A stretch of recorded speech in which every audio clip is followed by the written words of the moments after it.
दोस्तों अगर आप एक ईवी लेने का प्लान कर रहे हो और आपका बजट 10 से 15 लाख के बीच में है तो कंफ्यूजन जो है वो ऑलमोस्ट फिक्स है, क्योंकि 10 से 15 लाख के प्राइस सेगमेंट में आपको बहुत सारी गाड़ियां देखने को मिल जाएंगी। जैसे कि हाल ही में टाटा ने पंच को दोबारा लॉन्च किया विद न्यू एडेड फीचर्स और डिजाइन वगैरह चेंज किया है। तो अब पंच है, विंडसर है और नेक्सॉन है, बहुत सारी गाड़ियां। लेकिन आज की वीडियो में हम कंपैरिजन करेंगे Tata Punch EV versus MG Windsor EV का। अब ये भी कह सकते हैं एक तरफ लोएस्ट एंट्री पॉइंट ईवी है और दूसरी तरफ प्रीमियम स्पेस और फीचर वाली एक ईवी है। अब सवाल जो है वो ये है कि कौन सी ईवी एक्चुअली वैल्यू देती है और आपकी यूज केस के हिसाब से परफेक्ट है। और आज की वीडियो में हम नंबर्स के साथ फुल ब्रेकडाउन करेंगे दोनों ही गाड़ियों का। तो सबसे पहले दोस्तों एक चीज क्लियर कर लेते हैं कि ये दोनों गाड़ियां जो है वो एक कैटेगरी की यानी कि सेम कैटेगरी की नहीं है। पंच ईवी जो है टाटा की वो कॉम्पैक्ट सिटी एसयूवी है और उसका फोकस जो है वो अफोर्डेबिलिटी और प्रैक्टिकलिटी पे ज्यादा है। वहीं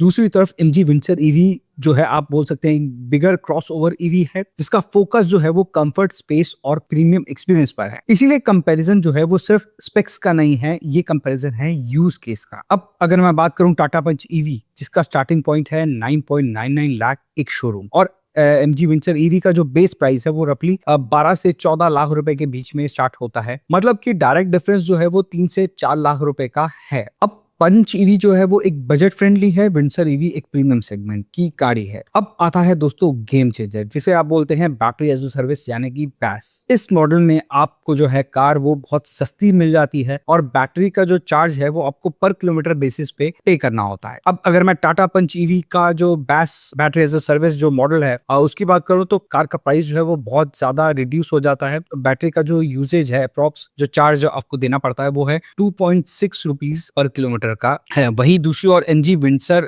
ईवी का जो battery as a service model है उसमें आपको अपफ्रंट कॉस्ट तो कम देनी है, ऊपर साथ में आपको बैटरी का जो चार्ज है जो आपको मंथली पे करना है वो है कहीं ना कहीं 3.9 रुपीज पर किलोमीटर से 4.5 रुपीज पर किलोमीटर तक के बीच में रहता है। अब इंपॉर्टेंट पॉइंट ये है कि ये जो पर किलोमीटर का चार्ज है ये चार्जिंग कॉस्ट के अलावा होता है जो आपको पे करना होता है। तो शॉर्ट टर्म ओनरशिप में बैस जो है वो बेनिफिशियल हो सकता है, लेकिन लॉन्ग टर्म में ये कॉस्ट जो है वो ऐड हो जाती है और कहीं ना कहीं ईवी लेने का जो मेजर बेनिफिट है कॉस्ट इफेक्टिवनेस वो कहीं ना कहीं खत्म हो जाता है। अब बात करते हैं दोस्तों पंच ईवी की पंच ईवी में मल्टीपल बैटरी ऑप्शंस देखने को मिलते हैं। एक होता है छोटा बैटरी पैक, एक बड़ा बैटरी पैक और ऑफिशियल क्लेम रेंज जो टाटा वाले बोल रहे हैं वो अप टू 468 किलोमीटर्स तक जाती है। तो आप मान के चलिए रियल वर्ल्ड में approx 300 to 350 kilometres practical range आप एक्सपेक्ट कर सकते हो पंच ईवी से। अब अगर मैं जी विंडसर ईवी की बात करूं तो विंडसर ईवी में भी दो बैटरी पैक ऑप्शन अवेलेबल है। एक होता है 38 किलोवाट आवर का बैटरी पैक जिसकी रेंज जो है वो 331 किलोमीटर्स की है और 52.9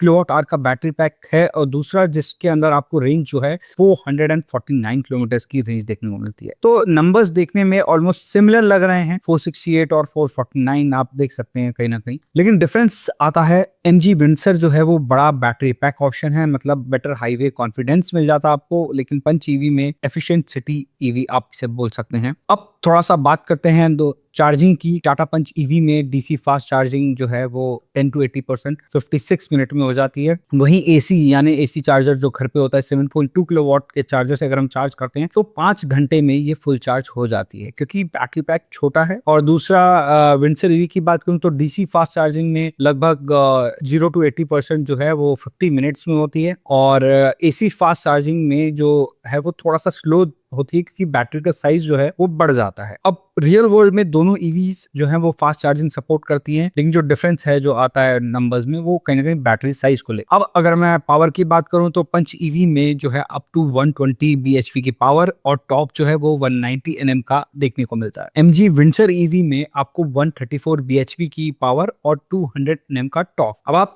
दोनों में डिफरेंस देखिए, पंच ईवी में पावर जो 120 है और विंडसर में पावर 134, यानी कि डिफरेंस जो है वो 14 bhp का है, तो ज्यादा कहीं ना कहीं डिफरेंस नहीं है। और टॉर्क में भी देखें तो 190 Nm का टॉर्क और 200 Nm का टॉर्क, तो 10 Nm के टॉर्क में कुछ ज्यादा डिफरेंस नहीं है। कहीं ना कहीं ये सिमिलर नजर आ रहा है पंच ईवी और एमजी विंडसर ईवी में। अब फर्क क्या है, पंच ईवी स्मूथ है सिटी ड्राइविंग के केस में, विंडसर ईवी जो है वो पावर थोड़ा सा आप ज्यादा कह सकते हैं और हाईवे के अंदर वो बेटर फील करवाएगी आपको क्योंकि स्पेस भी ज्यादा है। अब जो बिगेस्ट डिफरेंस है इन दोनों व्हीकल में वो है एमजी विंडसर ईवी में जो व्हील बेस है वो कहीं ना कहीं ज्यादा है, जिसकी वजह से बूट स्पेस जो है वो बढ़ जाता है, 604 लीटर का है। वहीं पंच ईवी में कॉम्पैक्ट साइज आपको देखने को मिलता है, बूट जो है वो 366 लीटर्स का है। अब यहाँ आता है मेजर डिफरेंस, 604 लीटर्स का बूट स्पेस विंडसर में और पंच में 366 लीटर का बूट स्पेस। अब आप इस डिफरेंस को अगर कंसीडर करते हैं तो फैमिली यूजेज के लिए अगर आप देख रहे हैं व्हीकल तो विंडसर ईवी ज्यादा बेटर है, सिटी कॉम्पैक्ट यूज के लिए पंच ईवी ज्यादा बेटर है। अब ईवी बाइंग का जो दोस्तों सबसे इंपॉर्टेंट फैक्टर होता है वो होता है टोटल कॉस्ट ऑफ ओनरशिप, मतलब आपने व्हीकल लिया उसकी टोटल कॉस्ट कितनी पड़ने वाली है आपको, अब उस पर बात करते हैं। होम चार्जिंग का आपको पता ही है 1 रुपीज से 1.5 रुपीज पर किलोमीटर की कॉस्ट है, लेकिन अगर आप पैस जो कि बैटरी एज अ सर्विस जो है आप लेते हो तो Punch EV 2.6 rupees per kilometre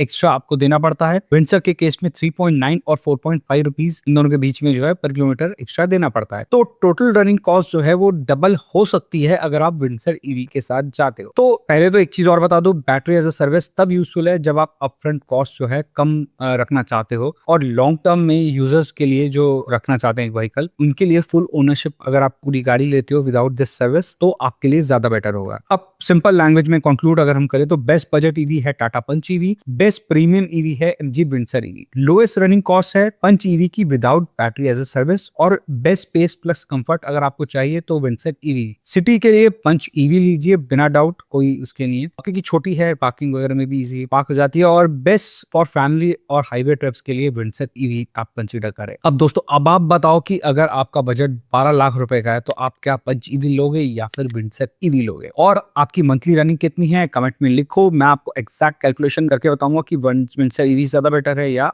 Punch EV आपको लेनी चाहिए। तो ये था कुछ कंपैरिजन, उम्मीद करता हूँ आपको जो इन्फॉर्मेशन है ये हेल्पफुल लगी होगी। अगर आपको ये इन्फॉर्मेशन अच्छी लगी है तो वीडियो को लाइक करें, चैनल को सब्सक्राइब करें और मिलते हैं आपसे नेक्स्ट वीडियो में। तब तक के लिए धन्यवाद। Drive safe and stay safe. Thank you.